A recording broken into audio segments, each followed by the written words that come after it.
Today, the latest weapons, coupled with the fighting skill of the American soldier, stand ready, on the alert all over the world to defend this country, you, the American people, against aggression.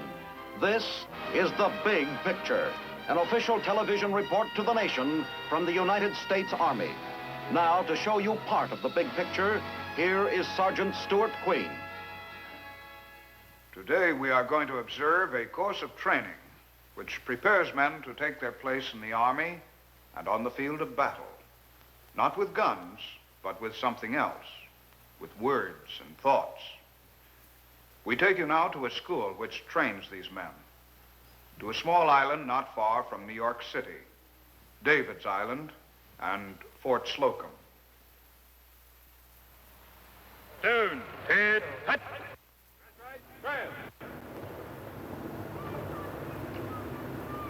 Ready, punch. Right, hey. These men are soldiers in a special sense. They are chaplains, soldiers of God.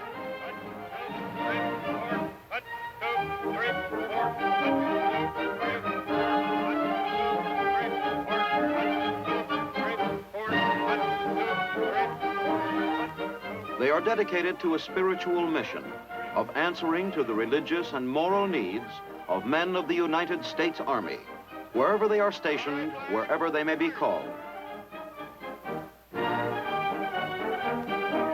These new chaplains, clergymen of all faiths, have volunteered for military service. Their parish, those to whom they will give spiritual guidance, will consist of soldiers. Their ministry will require knowledge of military life, and so before being assigned to a unit of troops, they come here directly from civilian life to the chaplain school to learn how the Army functions and how they will function with it.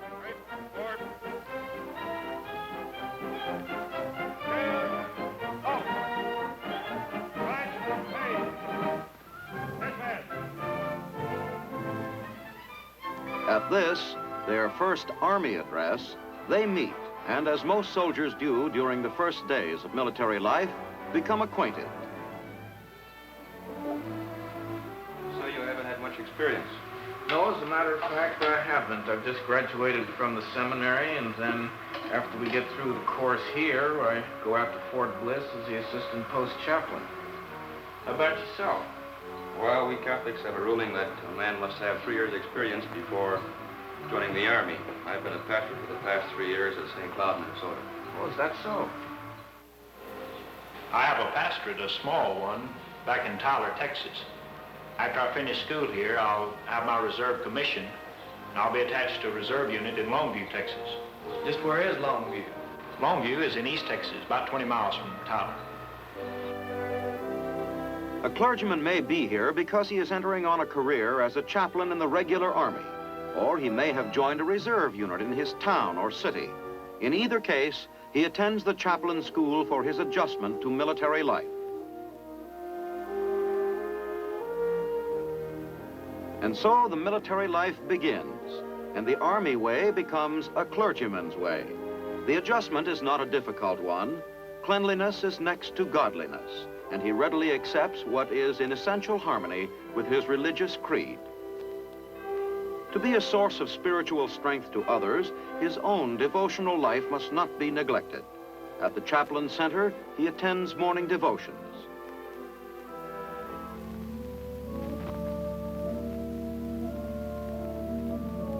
Services are conducted in the Memorial Chapel by Protestant students.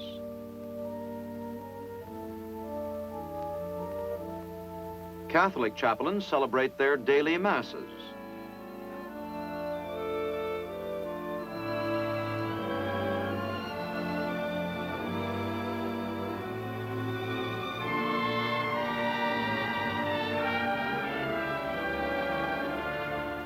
Jewish services are held at the Chapel of the Eternal Light.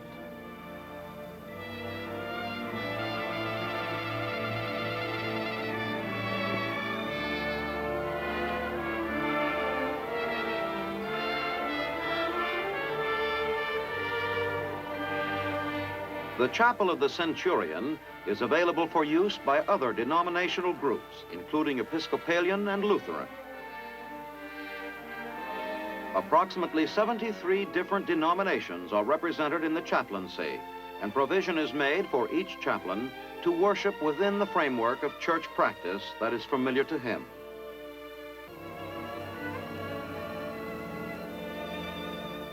As class begins, the American principle of freedom of religion is truly borne out in practice here at the school where clergymen of all faiths meet.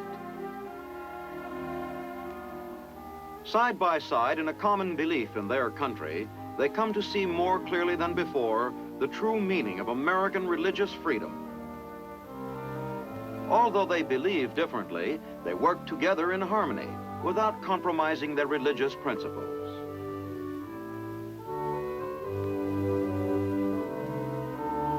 At the chaplain school, it is assumed that the student is fully prepared by his church for his religious duties.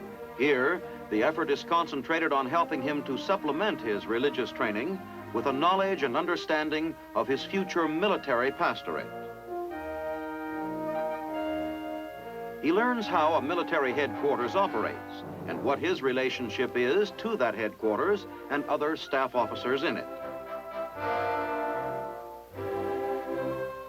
He becomes better acquainted with the numerous ways he can offer assistance to the soldier who comes to him when in difficulty. He learns how he may help in the character guidance program. He begins to think more precisely about the actualities of aiding and guiding the individual soldier.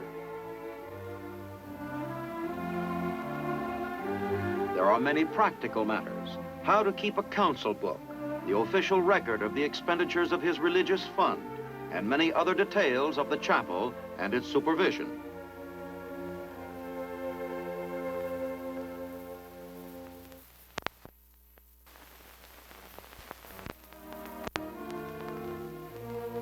Classes follow one upon another for the incoming chaplain, providing him with all kinds of necessary and helpful information.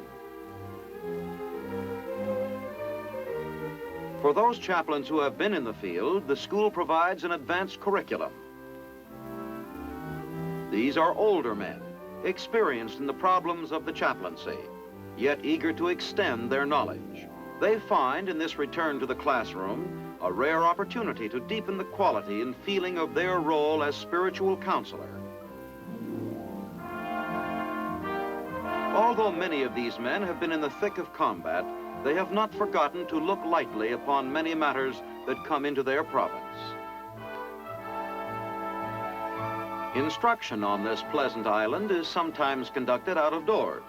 The basic student is familiarized with the unique conditions under which he may have to perform his service. Frequently, a place of worship will have to be improvised with a few essentials. This portable altar equipment is supplied by the Army, while some chaplains are supplied with needed items of equipment by their own church.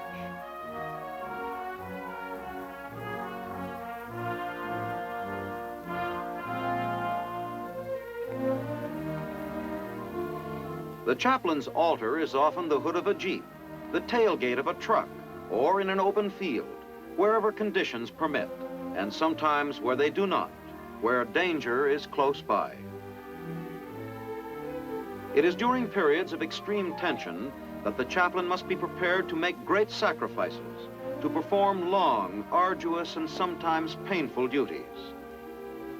Many chaplains have proven how deeply prepared they were, spiritually, also physically, for the ordeals of battle. Religious and military subjects alternate throughout the curriculum. A course in map reading. Knowing where his men are, knowing where the enemy may be, this is just as important for the chaplain as it is for the infantryman.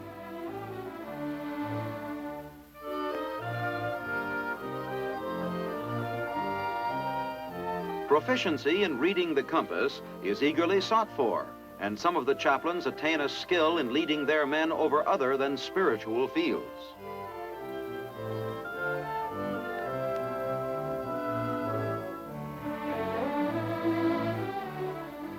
Audio-visual materials are widely used, not only to aid in instruction in the courses of the school, but to acquaint students with these devices for their future use in the many situations where they will be performing duties as teachers.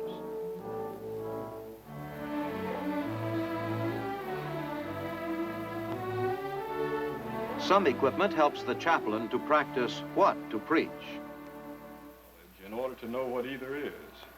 However, in the final control of our lives, we must let faith control knowledge.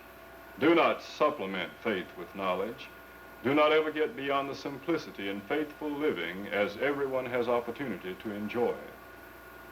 Students may work with a tape recorder to listen to just how they sound to others, and they may try various types of speeches which they may soon be delivering to troop units.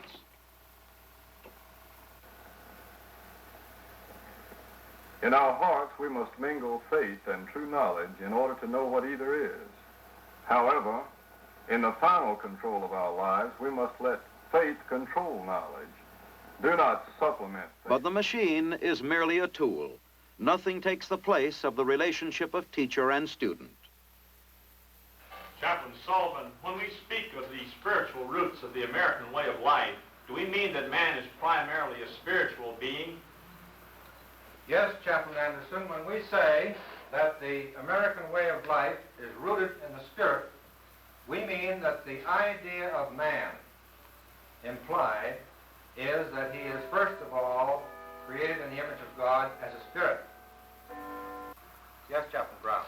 Chaplain Sullivan, just what do we mean when we say that religion is at the basis of American life? When we say that religion is at the basis of American life, Chaplain Brown, we mean that in the thinking of our forefathers, especially the founding fathers, that our Judeo-Christian religious tradition was foremost.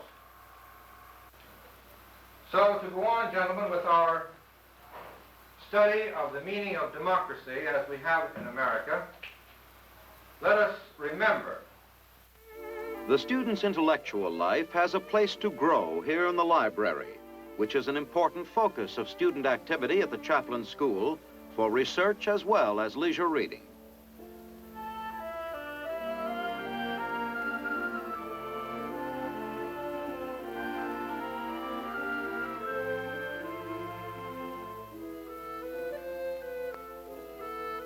And some groups meet here, committees investigating some phase of work, discussing it thoroughly, and coming up with a report for presentation in class. The hours of study are long, the material for study is truly endless, and like all students, the chaplains are motivated, at least partly, by a desire to get the exams, like Satan, behind them. Working away at a desk is all very well, but a chaplain's work is with human beings, and so he looks forward to the opportunities of being with others. He enjoys active games, especially those like volleyball, which require cooperation and teamwork.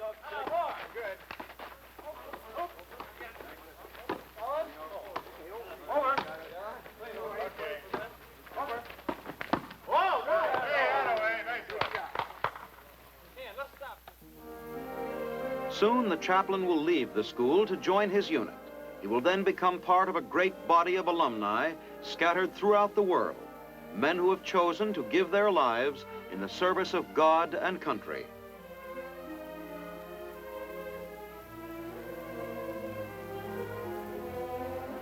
Each man is imbued with a desire to meet the challenge, to bring God to men and men to God.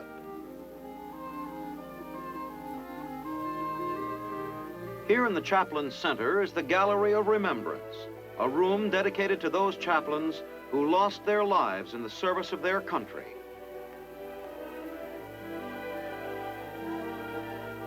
The men whose pictures line the walls have brought honor to the Chaplain Corps, to the Army, and to themselves and their beliefs.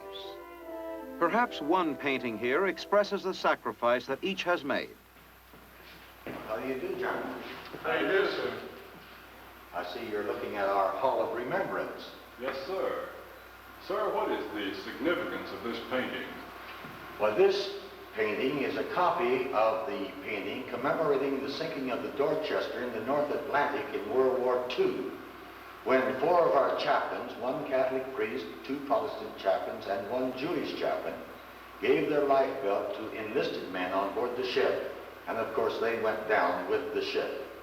It also is a copy of the picture that was used in the making of a commemorative postage stamp honoring the chaplaincy in the armed forces. And who are the men in this book, sir? This book has in it the picture of every chaplain since World War I and World War II and Korea who have either been killed in action or have died as a result of the wounds of the enemy. These are the men, and their pictures also on the wall, who have paid the supreme sacrifice for our country as chaplains serving in the ministry to men in the armed forces. Varied as their beliefs may be, these men, chaplains in the United States Army, are joined together in their complete devotion to God and country.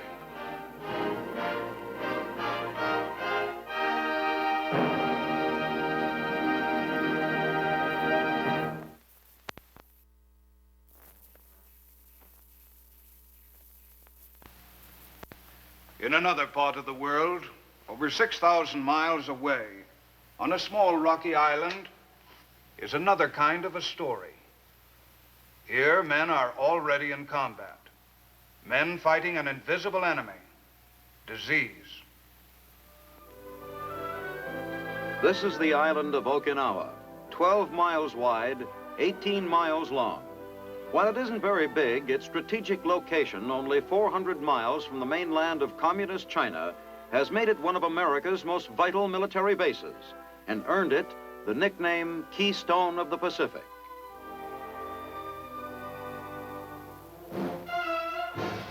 Thousands of soldiers are stationed on Okinawa, ready to defend this island link in America's outlying perimeter defenses. When the Army first took over Okinawa in 1945, it found a war-shattered, disease-ridden island. Thousands of soldiers fell ill to malaria, typhoid, or cholera, or one of a host of other tropical diseases. It took a long, intensive campaign to clean up the island. Today, the combined medical staffs of the Army, Navy, and Air Force are working together to keep American troops here fit and healthy. This is the Okinawa Joint Committee on Preventive Medicine, a policy-making group. Its job is to plan the necessary steps to stop disease before it starts. Using modern scientific methods, they are operating a full-scale preventive medicine program. These men know that an ounce of prevention is worth a pound of cure. Preventing sickness takes a lot of planning.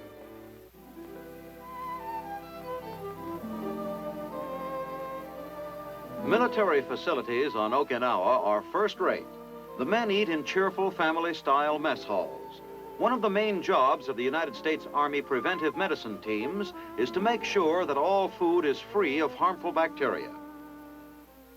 To do this, inspections must be made regularly of Army kitchens.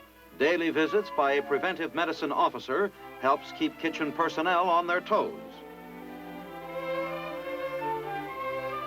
These inspectors know every step of mess hall operations, where a hasty KP may grow careless, where hidden food particles may be caught unnoticed, and how to correct such oversights.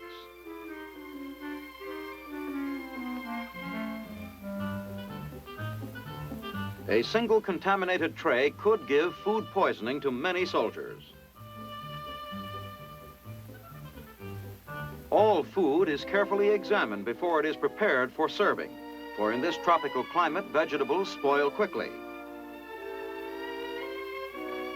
Inspectors must be alert for tiny parasitical worms, which are so common in this part of the Pacific. Even the eggs are candled to ensure against blood clots or staleness. The preventive medicine program, of course, includes much more than Army mess halls. Every food handling facility is inspected regularly by Army preventive medicine teams. At local markets and the slaughterhouses, wherever food is handled, medical officers make their rounds. The system is check, and double check.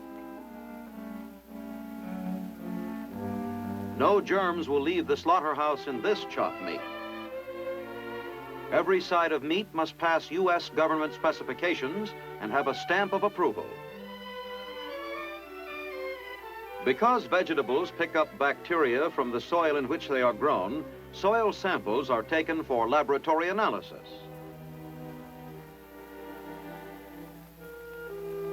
In addition, once the vegetables have been picked, they undergo a further series of tests. Each new crop of produce is carefully studied. They must be clean and free from chlorine wash insecticides. Every step of the way from here to the soldier's mess tray is carefully regulated.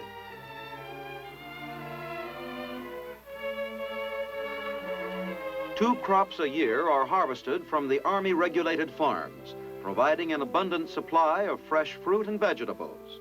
Making sure that these foods are clean and safe is a must. A different aspect of the preventive medicine program is the medical assistance given to Okinawan natives by Uncle Sam. There will be no typhoid Marys here.